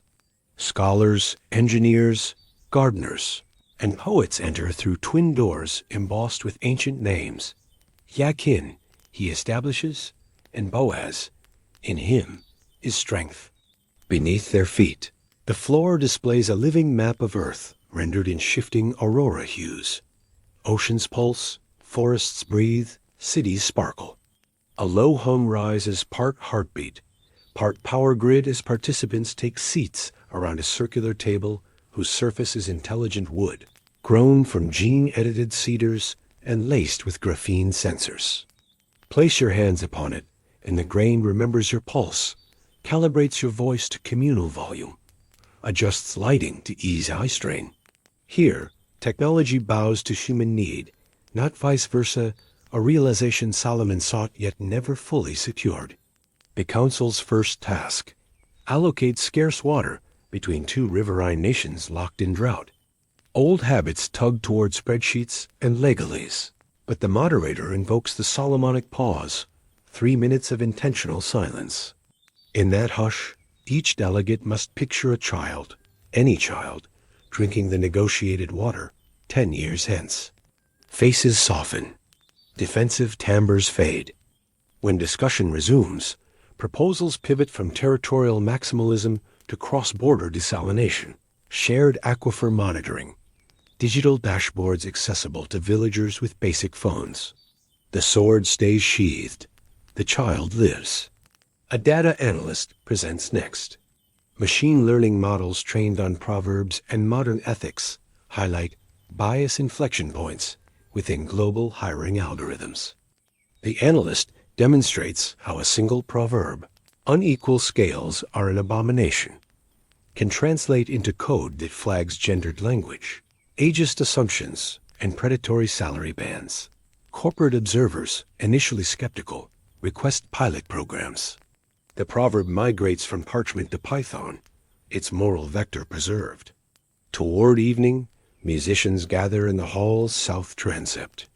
They tune hybrid instruments ouds strung with carbon fiber, violins whose bodies are mycelium composite. The ensemble weaves motifs: a Sephardic Shiri Li, a Yoruba chant, a Lakota flute reprise. Over this tapestry, a spoken-word artist recites Ecclesiastes in Esperanto, then in binary, her syllables flickering across holographic waveforms. The performance embodies the truth Solomon circled with words. Life is vapor, yet art distills vapor into shared breath. Later, under a dome of programmable stars, children enter for an overnight workshop called Builders of Future Temples. They design structures on sand tables, recycling hubs shaped like fig leaves, refugee libraries modeled on dovecotes, modular clinics resembling folded doves' wings. An elder gently reminds them, every threshold must invite strangers. One child asks, who counts as stranger? The elder smiles, anyone the world forgets to listen to. They inscribe that maxim in luminescent ink along their model walls. After midnight, caretakers dim the interactive sky to reveal actual constellations. Somewhere up there travels the minor planet 8014 Hebrea. Astronomers propose renaming it Solomonis, honoring not riches, but the orbital balance the king sought. The children trace its arc on star maps, radiant with augmented reality. In their small hands, the cosmos seems less alien, more conversant, as if the ancient petition, "Teach us to number our days," now counts luminous seconds across interstellar dark. Dawn approaches.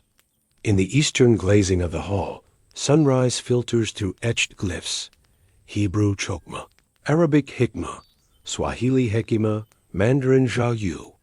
Light projects these words onto the floor, a Rosetta of wisdom languages. Attendees step through the patterns on their way to breakfast of honeyed grain, orchard figs, desalinated coffee brewed with solar heat.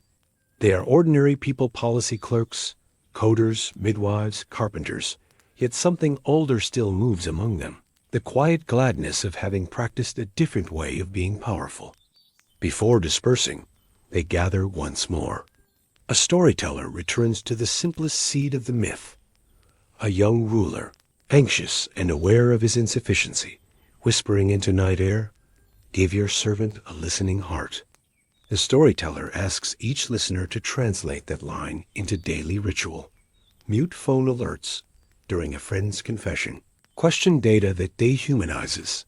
Plant a tree whose harvest will be for unknown grandchildren. These are small acts, but cedars too begin as seeds. And so, gentle traveler, our 15,000-word odyssey rests here, not at an ending, but at an aperture. Across 4 millennia, Solomon's name has been carved into ivory, encoded in silicon, sung in reggae, weaponized in clickbait, cherished in prayer. Yet beneath adornments and distortions, one through line endures. Wisdom is relational, justice custodial, glory transient, attention sacred. Carry these embers into whatever city or screen, forest or forum, awaits you after the credits roll. When dilemmas demand verdicts, picture the living child in danger, the silent stakeholder unheard, the forest felled for unseen beams. Then breathe the ancestral vow, to weigh truth over ego, mercy over mechanism, listening over noise. May your architecture of words, code, treaties, or homes welcome the dove of understanding, the lion of courage, the ring of accountable power. And if someday your achievements grow dazzling, remember the final lesson etched on the king's signet in folklore. This too shall pass. Let that inscription guard your heart, even as it sets it free.